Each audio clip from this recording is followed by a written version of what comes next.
Hello दोस्तों, नमस्कार। मैं मनु पवार, स्वागत है आपका मेरे YouTube चैनल पर। आज आपको इतिहास का एक दिलचस्प किस्सा बताने जा रहा हूँ। वो किस्सा हरिद्वार कुंभ से जुड़ा हुआ है, वो किस्सा गंगा नदी से जुड़ा हुआ है, वो किस्सा किसी दौर में गढ़वाल रियासत के राजा से जुड़ा हुआ है। वो ऐसा अनूठा किस्सा है जिसका जिक्र किताबों में है, गीतों में है, लोक कथाओं में है। वो किस्सा पहाड़ की लोक स्मृतियों में अब तक है। उसमें सच्चाई कितनी है ये मैं दावा बिल्कुल नहीं कर रहा हूं, लेकिन आप उसे एक लोक कथा की तरह, एक दंत कथा की तरह ले सकते हैं।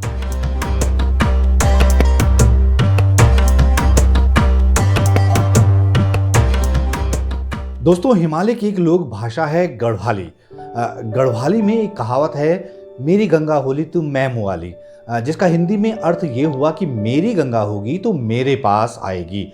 किस्सा यह है कि कभी गढ़वाल के राजा की खातिर गंगा नदी ने भी अपनी धारा बदल दी थी, और वो भी हरिद्वार कुंभ के दौरान। ये ऐसा किस्सा है जिसकी सच्चाई का कोई प्रमाण नहीं है, और मैं ये कह भी नहीं रहा हूं कि आप इसे सच ही मानिए, लेकिन ये किस्सा उत्तराखंड के गढ़वाल इलाके में आज भी प्रचलित है। इस किस्से के मुख्य सूत्रधार हैं एक समय गढ़वाल के राजा रहे मेदिनीपति शाह।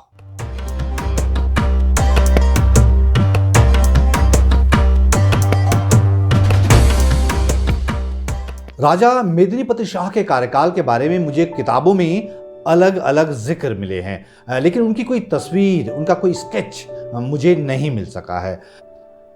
ये जो मैं आपको तस्वीरें दिखा रहा हूं, ये गढ़वाल के राजा मेदिनीपति शाह के वंशजों की तस्वीरें हैं, जो कि बाद में गढ़वाल राज्य के राजा बने थे। लेकिन काफी कोशिश के बावजूद मुझे राजा मेदिनीपति शाह की कोई तस्वीर नहीं मिल पाई, और न ही कोई स्केच ही मिल पाया। आपको बता दूं कि सन 1815 से पहले गढ़वाल राज्य की राजधानी आज के श्रीनगर गढ़वाल में हुआ करती थी, जो कि आज उत्तराखंड के पौड़ी गढ़वाल जिले में स्थित है।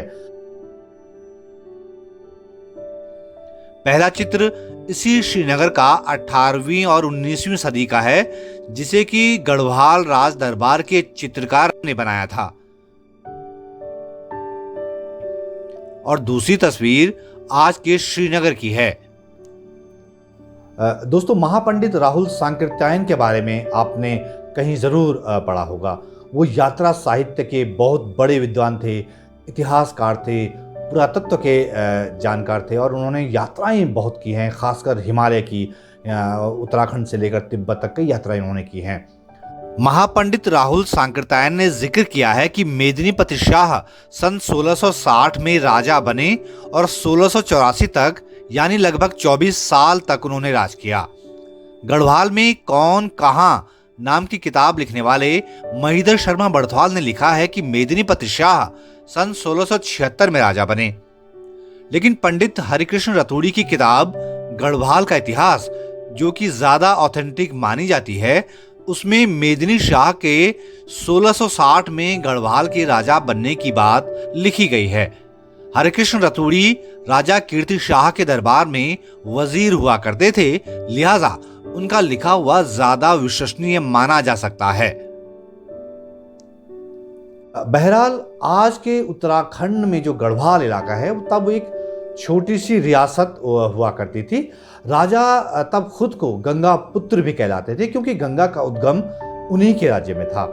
तो उन दिनों हरिद्वार कुंभ में एक परिपाटी सी बन गई थी कि एक छोटी सी पहाड़ी रियासत होने के बावजूद गढ़वाल के राजा तब हरिद्वार में हर की पैड़ी पर सबसे पहले स्नान किया करते थे। बाकी मैदान के इलाकों के राजा जो थे, उनका नंबर गढ़वाल के राजा के स्नान करने के बाद आता था, जबकि गढ़वाल एक छोटा सा राज्य था, इसीलिए ये बात बाकी मैदानी राजाओं को बहुत नागवार गुजरती थी। तो मित्रों, इस पर दो किस्से हैं। पहला ये कि एक बार हरिद्वार कुंभ में कई राजा अपनी सेनाओं के साथ पहुंचे थे। उन सभी ने सभा करके ये तय किया कि इस बार कुंभ के स्नान पर्व पर सबसे पहले गढ़वाल के राजा के स्नान का एकाधिकार खत्म होना चाहिए। सभी राजा इस पर सहमत हो गए। ये भी तय हुआ कि अगर गढ़वाल के राजा नहीं माने तो तलवारें चल जाएंगी, मतलब जंग से भी उन्होंने गुरेज नहीं किया था। इससे हुआ क्या कि गढ़वाल का राजा मेदिनीपति शाह अलग थलग पड़ गया।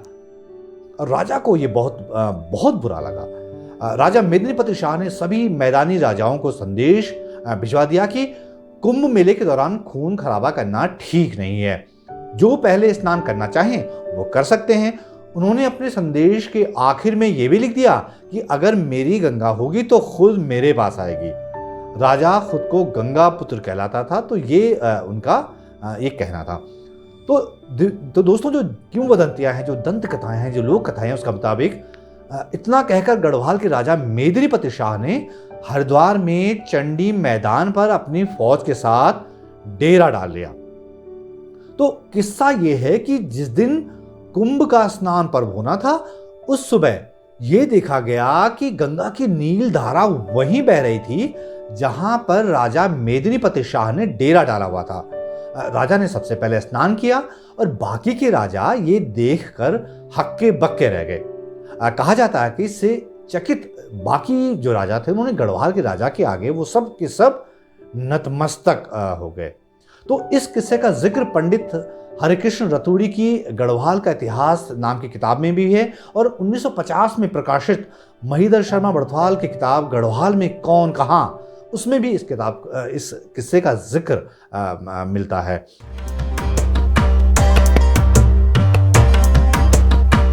दूसरा किस्सा ये है दोस्तों कि एक बार राजा मेदिनीपति शाह के कार्यकाल के दौरान हरिद्वार में कुंभ हुआ, तो भारत भर से बड़ी तादाद में राजा पहुंच गए कुंभ में। सभी ने अपने अपने तंबू लगा दिए और गढ़वाल के राजा मेदिनीपति शाह को कहीं जगह ही नहीं मिली। तो उन्होंने दूसरे राजाओं से अनुरोध भी किया, लेकिन सब ने इस पहाड़ी राजा की उपेक्षा की।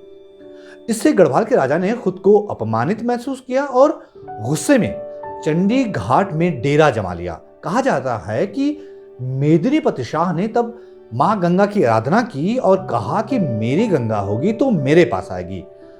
अगली सुबह कुंभ स्नान के दौरान गंगा की धारा वहीं से बह रही थी जहां पर राजा ने तंबू लगाया हुआ था।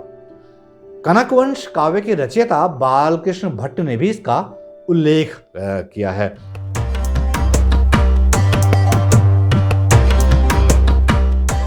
तो कुछ जगहों पर मैंने इसका जिक्र पाया है कि ये वही राजा थे जिन्होंने खुद को बोलांदा बद्री यानी बोलते हुए बद्रीनाथ घोषित किया था। यानी भगवान बद्रीनाथ का अवतार इन्होंने खुद को घोषित किया था। लेकिन दोस्तों, मैं फिर भी कह रहा हूं कि राजा की पुकार पर गंगा का अपनी राह बदल देना अतिशयोक्ति है। लेकिन इसका जिक्र मैं इसलिए कर रहा हूं कि यह किस्सा हमारे पहाड़ के लोक जीवन में आज भी प्रचलित है।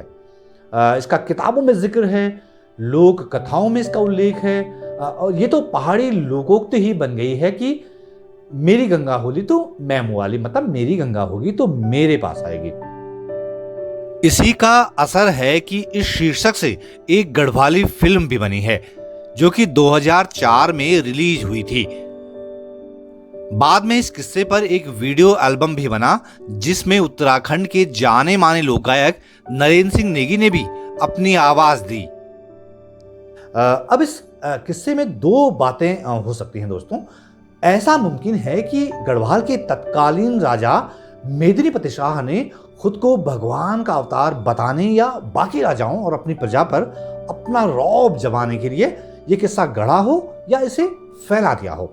या यह भी हो सकता है कि राजा ने रातों रात कुंभ में अपने सैनिकों से गंगा की कोई धारा अपने तंबू के पास से निकलवा दी हो और उस किस्से को बढ़ा चढ़ाकर पेश कर दिया हो बाद में। बहरहाल जो भी हो, इसकी सच्चाई की पुष्टि मैं नहीं कर रहा हूं और नहीं मैं उस राजा का महिमा मंडन कर रहा हूं। मैंने सिर्फ हिमालय के लोक जीवन के इस दिलचस्प किस्से को आपसे साझा किया है।